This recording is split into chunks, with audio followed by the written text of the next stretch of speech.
जब दुनिया की बड़ी ताकतें आज भी बंदूक, धमकी और युद्ध की भाषा बोलती हों, जब किसी देश की हैसियत उसकी फौज और मिसाइलों से तौली जाती हो, ऐसे वक्त में अगर कोई देश कूटनीति के रास्ते बिना एक भी गोली चलाए इतिहास को पलट दे, तो वो सिर्फ एक कूटनीतिक जीत नहीं होती, बल्कि वो सोच, वो दृष्टिकोण और वो सभ्यता की जीत होती है।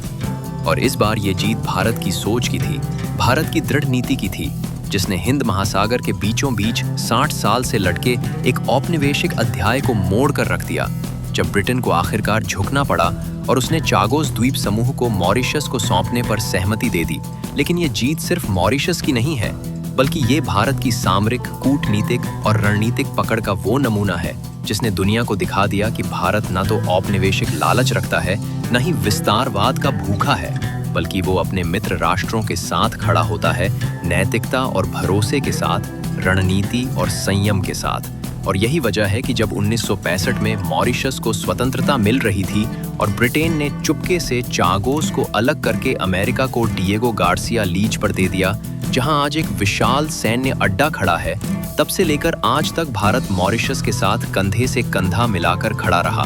अंतर्राष्ट्रीय अदालत से लेकर संयुक्त राष्ट्र तक भारत हर मंच पर मॉरिशस के हक में बोला, हर दस्तावेज में उसके पक्ष में खड़ा रहा। और इसी मजबूत रिश्ते का नतीजा है कि आज चागोस लौट रहा है मॉरिशस के पास और भारत के भरोसे के साथ। और ये सिर्फ भूगोल नहीं बदल रहा, ये पूरे हिंद महासागर की रणनीतिक तस्वीर बदल रहा है, जहां भारत अगालेगा द्वीप पर एयर स्ट्रिप से लेकर मॉरिशस की कोस्ट गार्ड और नेशनल सिक्योरिटी की रीढ़ बन चुका है, जहां भारत मेट्रो से लेकर सुप्रीम कोर्ट भवन तक बना रहा है। और अब चागोस की वापसी के बाद भारत के लिए ये एक नया रणनीतिक केंद्र भी बन सकता है, खासकर तब जब चीन हिंद महासागर को चारों ओर से घेरने की चालें चल रहा है। ग्वादर से लेकर हम्बनटोटा, जिबूती से लेकर अफ्रीका के तटों तक बंदरगाह बना रहा है। ऐसे में भारत अपने मित्रों के बीच दोस्ती और विश्वास के नेटवर्क से एक सुरक्षा चक्र रच रहा है। चागोस, अगालेगा, सेशल्स, मेडागास्कर और मॉरिशस,